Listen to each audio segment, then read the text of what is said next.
Алматы облысы Талғар қаласындағы дарынды балаларға арналған номер 8 арнаулы гимназияның оқушылары сіздерді тәуелсіздіктің 30 жылдығымен құттықтайды. Біз көк тудың желбіреген челленджін бастаймыз.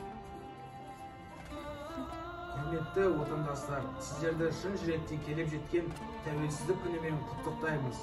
Желтоқсанның екпінімен келген бұл тәуелсіздіктің біз үшін орны әрқашанда бөлек.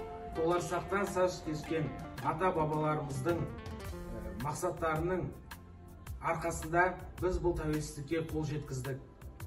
Тәуелсіздікті әрқашанда мақтан тұтып, қастерлей білуіміз ол біздің азаматтық, адамдық борышымыз.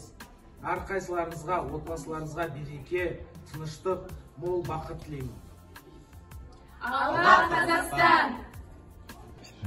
В этот один из главных национальных праздников в стране хочется пожелать благополучия и процветания, мирного неба и ясного солнца над головой.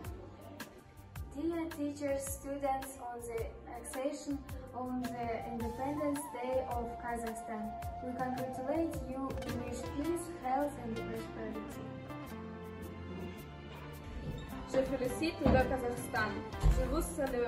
Votre bonheur est notre propre. Il est assez de lumière et de chaleur pour tout le monde. Vive le Kazakhstan!